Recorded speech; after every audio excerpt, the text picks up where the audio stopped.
Welcome to Twins, Multiples and Moments, the podcast that celebrates the unique journey of raising twins and multiple children. I'm your host Nat, and with my husband Matt, each week we dive into stories, practical advice and insights to support and inspire parents navigating the world of multiples. Whether you're experiencing twins, already have your hands full, or simply curious about the twin experience, this podcast is for you. Join our community as we share the challenges, joys and unforgettable moments that come with parenting multiples.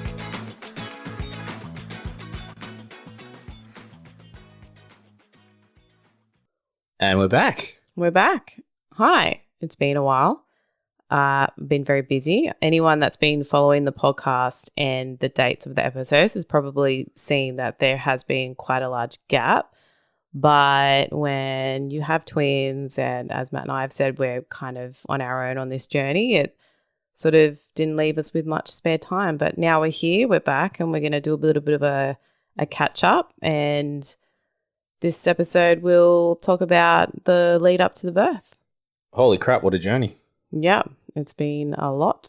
Ups and downs, but now the kids are 2.5, the twins are 2.5 and our eldest is 4.5. So life is, for those that are in the early stages, I can tell you now life gets so much easier, especially when they become more independent, when the babies start crawling and obviously walking, so that sort of you don't have to pick them up at the same time. They can be a bit more independent and play.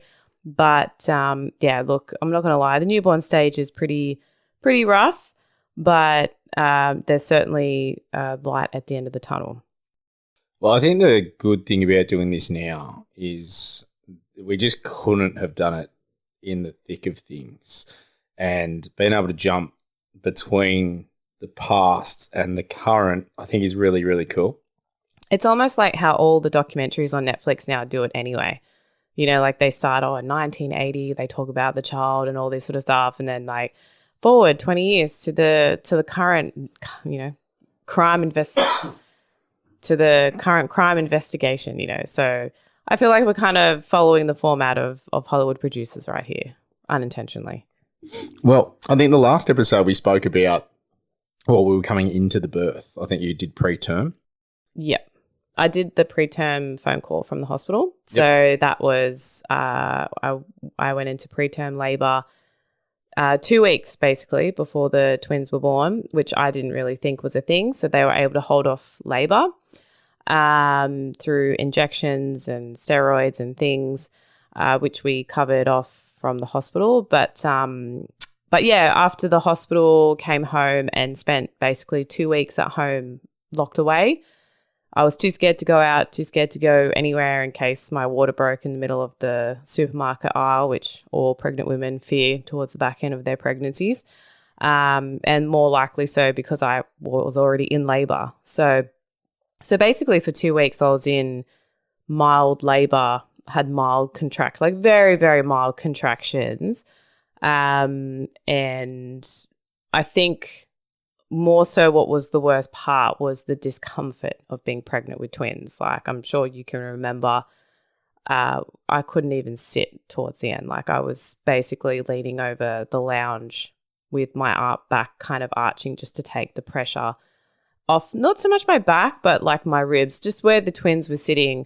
I think it was Lila, our girl, twin B, of course, was up under my ribs. So to have two humans that big and then sit down and sort of hunch over it was almost impossible. So I think, you know, preterm labour was a bit of discomfort, but I think it more came down to was just getting too big and too heavy and very uncomfortable.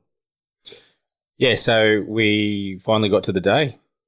Yep. So got there, well, before the day. Oh, no, it was the day. I went into proper labour, I think it was about 1 a.m. I had a hunch the night before something was happening, but again, because I'd already been experiencing labour cramps throughout that 2 weeks, like I didn't know if maybe it was just sort of that, but ramping up. But I knew there was something a bit different because what's it called when nesting? That's the word. I kind of started nesting where I got this little panic of I feel like something's happening, or I feel like something's going to happen because of the pain and discomfort had changed.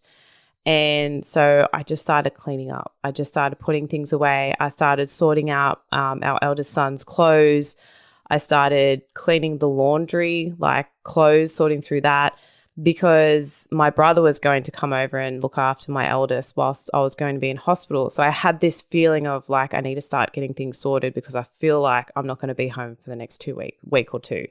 Because obviously having a cesarean, you're going to be in hospital for a week. And then that night sort of was nesting, went to bed, and at 1 a.m. I just got woken up with just these really horrid cramps. But again, like it was different to the preterm labor cramps that I was having.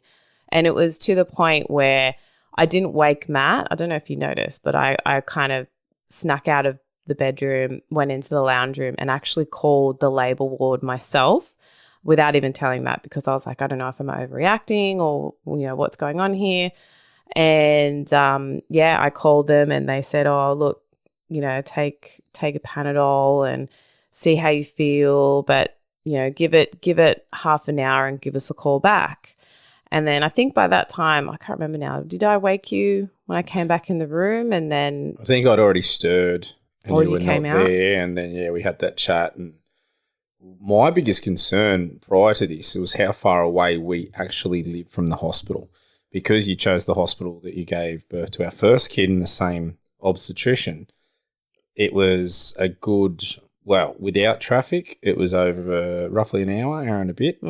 With traffic, especially in Sydney traffic, it could have been 2 hours. 2 hours, yeah. Yeah. And I think also on this call, the midwife on the call said, oh, look, give it half an hour and see how you feel after a Panadol and stuff like that.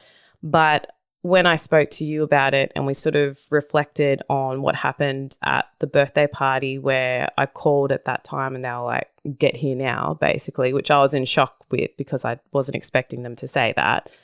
I think you and I just sort of made the call, no, we're just going to go to the hospital. I think I called them back half an hour later, but we were already in the car on the way. So it was kind of like, yep, we're coming. We're not turning around. Like it's, we're sort of going to play caution to the wind there and take that opportunity. And so I called my brother, got him to come over, didn't wake my eldest, and then we left at, I think, 2 or 3 a.m. Yeah, I think it was about 3. Yeah, and then we got to the hospital before 4 a.m. because I remember, I think they put us in our room and, I think it was close to 4 a.m. by the time they did obs and all that sort of stuff.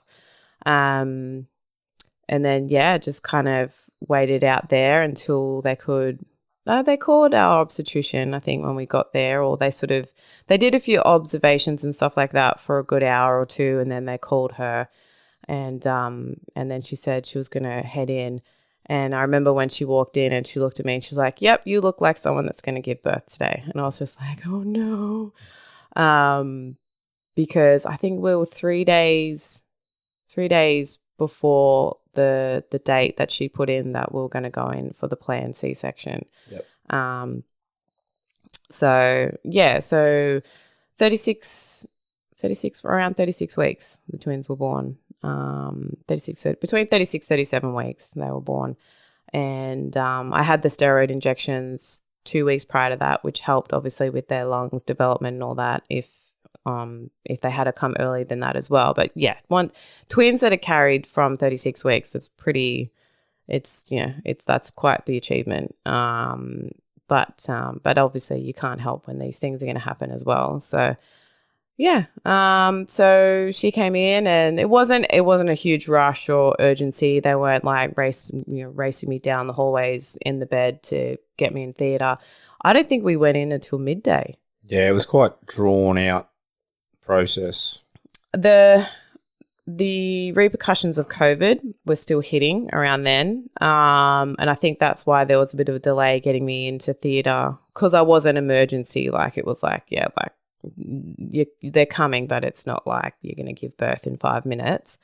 So to 2022, all of the private surgeries had just opened. opened up in private hospitals. So the hospital was inundated with all the private surgeries lined up. And that's where it kind of became sort of a bit of a waiting game, because obviously ours wasn't scheduled in. But yeah, we got the call up around midday that they were going to sort of prep and get me ready, put me in the gown and send me down. And then, yeah, they wheeled me down to theatre. And then, I mean, Matt, from your experience, I mean, before we got into the theatre room, like what would a dad expect in this situation? Looking for stylish and comfortable apparel that celebrates the unique bond of twins and multiples? Then check out our online store. Head to our Instagram page and click the link in our bio to see the range of clothing designed specifically for parents and their multiples. Our collection includes matching outfits, t-shirts, baby clothing, and accessories that are both adorable and practical. Plus, we can even make custom designs. Check us out online, and don't forget to DM us if you have any questions or have some insights you'd like to share with us as well. You sort of get left out of the loop fairly well. That they just sort of say, hey, come down here, get changed, and sort of went into a tiny little room and put on the overalls and the coveralls and whatnot on the feet and the body and the hair and mask up and then just walk through and you're in the delivery room sort of thing. Or I don't know if it was called a delivery room because it was the C-section, more probably an operating theatre.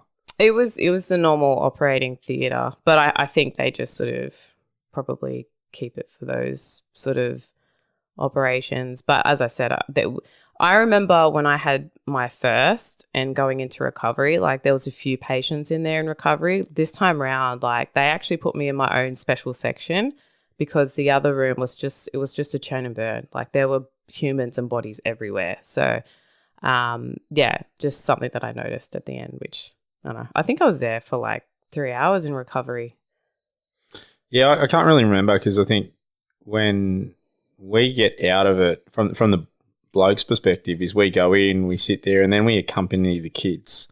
So while obviously being a C-section, they're like sewing you back up and doing all that, we're taking the kids upstairs to have them sort of monitored and the vitals and everything like that. So it was interesting with twins. Obviously going in, having the first was good, so our oldest son. But then coming in with twins, there's 2 carts, 2 sets of everything. So when you have your dedicated nurse for each baby, so it's quite a packed elevator. It's packed everywhere. Was a bit different. For me, it was quite calm and chilled going in because I sort of knew what to expect. Especially, it was not like the last C-section because the little fella got stuck. This time it was much more calm, walk in, slow. It was a completely different demeanor as opposed to, hey, let's get him out now. So that was good. And then, yeah, we just went back upstairs and they just go through the whole process. They check the kids and ours, because they were so small, they went straight into NICU or Newborn Intensive Care Unit. And that's probably a story within itself of everything that occurred in there. And, yeah, that was a definite eye-opening experience as well. Yeah. It's so different experience for me is this one wasn't as much of an emergency as my first, but as a female going in, it's still very daunting. It's still a surgical theatre, and you're the one that you know exactly what's about to happen, especially if you've already had a C-section. But I think just, yeah, as a pre-warning to any women going in that haven't had a C-section before or have had, is there will be a lot of people in the room. Like there was triple the amount, like not even double, it was triple the amount of what we had for my first, because there was my obstetrician, she had an assistant, she had a second assistant, and then the anaesthetist, and then he had an assistant as well with him. And then each baby gets their own midwife and each baby gets their own nurse or another specialist of some sort. Anyway, I think when we spoke about it afterwards, there was over 10 people. Oh, yeah, easily. Yeah, over 10 people in the room. which kind of, I'm not going to lie, and then look, all the emotions running high and you're a little bit scared and stuff. I started crying when they were about to put the spinal tap in. That in it's a fear in its own because I don't like needles and that's not really a fun experience. But I can assure you all the anesthetic that they put in first, you actually don't feel the spinal tap. Believe it or not, you don't feel it. It's probably more of a build up towards the moment than what it's worth. But it's still a scary moment. You know, there's risks and things that happen. So it's natural and normal to feel a bit of, you know, anxiety and scared. But yeah, I think also just seeing so many people in the room, seeing two little beds, the baby bed capsule things, whatever you want to call them, and just all these people there just watching and waiting. It was just, yeah, it was a bit like, oh my gosh, this is really serious. Like, and obviously because they're not technically full term, there's two babies, there's more risk. So yeah, just it's just something just to be mindful of. But you need to remember that the more people there, the better. That's what you got to think of. Like, oh, this is great. Like more hands, more people to keep an eye on everything and to make sure everything goes okay. A couple other pointers that I will say is if you have any reactions to anesthetic, if you have any reactions to any medicines, make sure to make it very, very clear to the staff, to your doctor, to the anaesthetist. The anaesthetist should come and see you before you go in because they need to talk through your reactions to medicines and anything else and be very, very clear and upfront with them. I myself throw up. Something in the anesthetic makes me throw up, and also major painkillers, lucky me, make me sick as well. So like oxycodone and what's all the other ones that they were giving me? Was it Panadine Forte as well? Panadine Forte I'm fine, but like it's the bigger ones. Yeah, like, I don't know the yeah, they give it to you after C-section for usually the first day, a couple of days. But I think while you're getting your C-section and especially when you're getting sewed up, or morphine and stuff like that, just makes me throw up. And I told them multiple times, but unfortunately it did make me sick while they were doing the surgery. After the twins were born, it was a bit of a moment where I didn't get to embrace it too much because like they showed me the twins, they put them both next to me. And to be honest, I didn't know where to look. It's like this funny thing of like, because you sort of, there's two like there and you're like, which one do I look at first? So I've looked at you. Should I look at you? Like it's very weird. But unfortunately, like literally as that was happening, I was like, I'm going to throw up. I'm going to be sick. And I think they ended up rushing you away after that point and the babies had to go. And yeah, well, I think we all went out. So I went out with the two babies and the team with the two babies and just left you to be. And then we didn't see you for ages. I think it was a good 3 hours or so. Yeah. I normally have very low blood pressure. And the medicine from the spinal tap does naturally drop your blood pressure. So I had issues when that was going in. So yeah, the only advice, I'm not saying this to scare you, but it's just be very, very honest with all the people about all your symptoms. If you have low blood pressure, high blood pressure, just keep telling them and keep repeating yourself. If something makes you sick, keep repeating yourself because when I had my first, I told that anaesthetist that it makes me sick and throw up. And as I was saying, I couldn't feel the stitches, but I started feeling more than I probably should have as they were going higher after the babies were born. And as soon as I told him, he just put me straight to sleep. And to be honest, that was the best thing ever. Like I wish this guy had done that because it was just, even though like I slept through the stitching part, and I think you were sitting there with our eldest cuddling him while I was asleep and you guys were laughing because you were making me not snore and it was just, yeah. It was the whole thing. You guys were enjoying yourselves. But anyway, it was the best sleep I've had in a while as well. But yeah, the second time around, instead of when I started feeling it and I said to him, I'm feeling it like, you know, this is what happened last time. He boosted the morphine instead of putting me to sleep, which then boosting the morphine is when I was like, I'm going to throw up. And then he put the anti-nausea stuff in, but it was too late. Like it was practically immediate for me. So I think that sort of drawed out a few things when it came to going into recovery and stuff like that. But I can tell you now, though, immediate relief when they pulled out the first twin, and then when they pulled out the second twin, like it was almost like I could gasp deep breaths of air. Like I will never forget that feeling. It was like someone lifted a car off my chest. Like it was, my ribs can expand. I can actually take air in. Biggest relief. I just remember them coming out, and that was probably one of the happiest parts of the whole process, like that I can remember. But yeah, so after that, in recovery for a few hours, and then sort of came to a bit better, and then they wheeled me straight up into my room in the ward, did a handover with the nursing staff, and then as soon as they'd done the handover, they said to me, "Do you want to go and see your twins?" And I was like, "Yes, please." I said, "But I can't get up. Like I'm done." And they was like, "No, that's okay." They wheeled my whole bed into the NICU room, and which I didn't even know was a thing, but it was amazing because they wheeled my bed in. And they put the twins on me, and so we had skin to skin for probably a good hour or so. Yeah, I reckon it was about that. Which was more. I think in the end, I said I needed to go. I don't think they were rushing us out or anything. I think I was like, you're feeling pretty ordinary.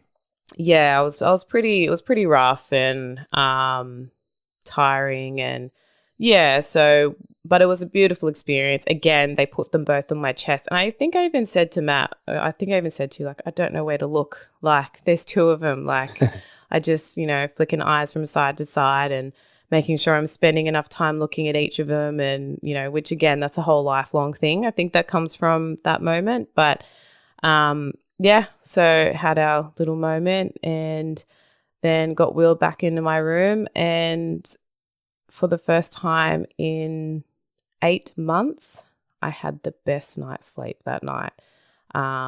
They gave me Panadeine, they gave me morphine and all the things, and they gave me a shot of that nausea stuff, and I slept on my back. And anyone that's pregnant currently understands that feeling of being able to sleep on your back for the first time after 8 months or whatever it is. But I was able to breathe. I didn't have this pressure under my ribs. I was able to lie on my back, and I was just completely zonked out on all the pain meds, and I had the best sleep. So when you're in the theatre and you're getting all anxious and nervous about everything that's going on at that moment, just think of the best night's sleep that is coming in the next few hours after that, and also meeting your babies. All right, I think that's a pretty good way to wrap up this one. And all right, the next one won't be far away next week. So it's we've got a lot of content coming because there's been a lot of stuff happening and some ups, downs, fun times, crying times, and plenty more. So much emotion. Oh, it's been a ride. So thanks for listening, and we'll catch you next time. Bye.